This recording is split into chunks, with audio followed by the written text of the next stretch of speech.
Yeah. Now, what's amazing about the olfactory neurons is that they are among the very few neurons in the human and other mammalian nervous system that regenerates throughout the lifespan.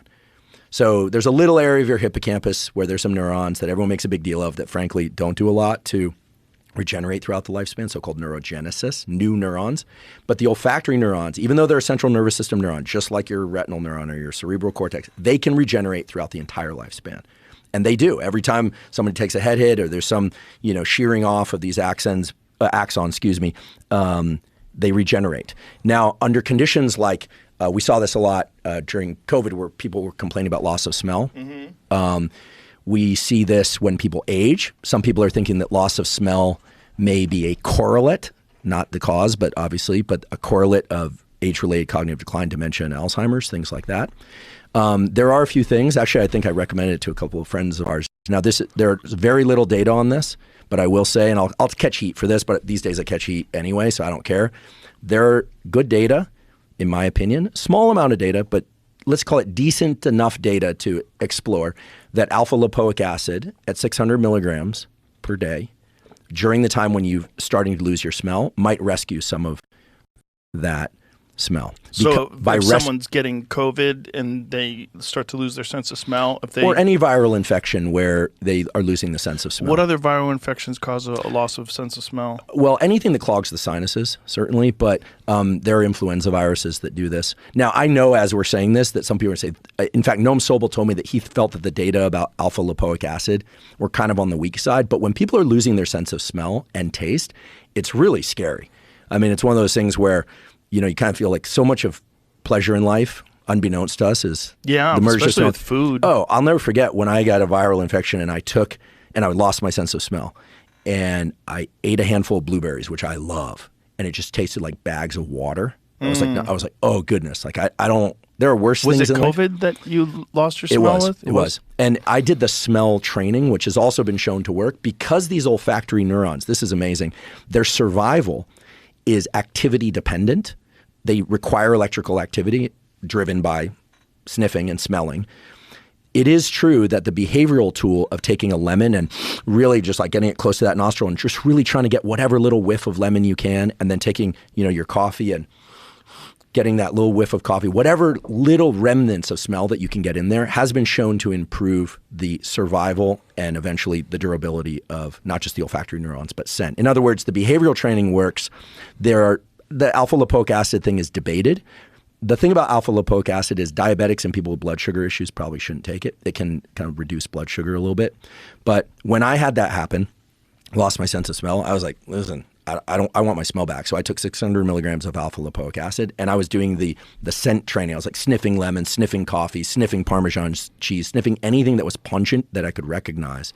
And my smell came back in a couple of days, but then again, I don't know because I didn't run the control experiment. Right. Whether or not it would have come back anyway. Is it only positive smells, or what about if you use smelling salts or something like really intense? Ooh, well, smelling salts I've never used, but well, guess what? Do we have some? We've got some right here. I'd be willing to try. I think. Jamie? Are they legal before I do something illegal? 100%, Okay. Yeah. All right. Yeah, these are totally legal. All right, I'll give it a shot. These are the one. This is Jamie's laughing. This is Juju Mufu, who is a real athletic freak who uses these.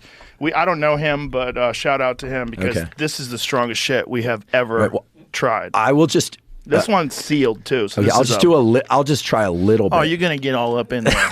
Come on. This is like the cold plunge. This is. I got a funny story about the cold plunge to tell you later, but that relates to you. But we'll get to that in a moment. But you're about to get your mind blown here, son. So this stuff is so strong that it's sealed in this bag. Wait, is it gonna kill my olfactory neurons? No, you'll be fine. It's so strong that even though it's sealed in this bag, like I have to rip this bag open, and oh my, goddamn, my hands are slippery. Got a knife? Okay. It's so strong that I've broken the seal of this bag just slightly. Look, it's still kind of sealed. Yep. Look, you could smell it through the bag. Well, let's try the Noam Sobel. Just give a sniff. Oh, yeah. Right? Yeah. Okay. This bag is still sealed. I haven't even cut the bag yet. So as somebody who had a laboratory with chemicals in it for a long time, now we run clinical trials on humans, but so no more chemicals in my lab. Okay, but now take a sniff. You learn to waft it. You learn to bottle. The bottle is it's not sealed. even out of the thing. No.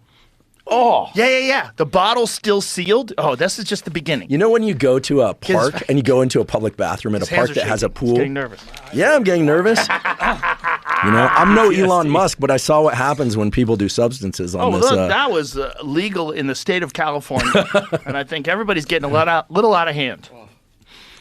Yeah, you got in trouble. You're like, we're down here in Texas, so. Okay. Now, again, this is totally legal.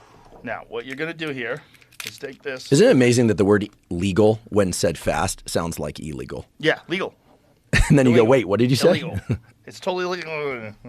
And vice versa, right? Yeah. All right, so what do I do? Unscrew the cap. Oh, look, it's my initials. Unscrew the cap. All right. Put it about 6 inches from your nose. Take a big sniff. Get in there. All right. Oh, yeah, baby. Let's go. Now imagine if you had COVID. Wait, hold on. Let me just kind of experience that for a second. Yeah, take it in. I'm gonna have to. Well, you know what's interesting? Too, or it wouldn't be fair. You know what's interesting? Oh man. The fresh ones are so powerful. I feel it in my eye because the sinuses run. Oh, now imagine if you had COVID. You can smell it over there, huh? I imagine if you had COVID and you lost your sense of smell. Like this might be the key to getting it back. As long as it's not killing olfactory neurons. I don't think it's killing it. You can smell everything after it. I mean, that's true. I'm obviously biased. So because I like that thrill for whatever reason. We have them in the green I actually room. enjoyed that. Thank you. We have them in the green room at the mothership. You prompted me to take several new experiences that we can talk about. But one other thing before I forget. I know I go down these like nerdy rabbit holes here, but when I did the smelling salts a moment ago, I sniffed with both nostrils, but it came in mainly through my left nostril. Right. And so I asked Noam Sobel, what's the deal with this left nostril, right nostril stuff? You know, you have the yogis, the switching of the nostril things. Here's what's wild. This is so wild. It turns out that every 2 hours or so, the dominant breathing nostril switches. Now, that could be interesting or that could not be interesting, right? There are a lot of things in biology that happen, but like, what is the meaning? Turns out it's a direct reflection of a shift in your so-called autonomic nervous system from parasympathetic dominant to sympathetic dominant, meaning from more relaxed to more alert. And this is happening periodically throughout the day like a seesaw and during sleep. So this whole thing with the yogis of, breathe through one nostril or the other nostril, look, the olfactory bulbs, there's a lot of crossing over of information at later stages and even some early stages once the information gets to the brain. So that whole thing is probably a little bit like weak sauce. But this idea that you're breathing easier through one nostril or the other is reflecting an underlying brain state and body state, that is absolutely true, he tells me.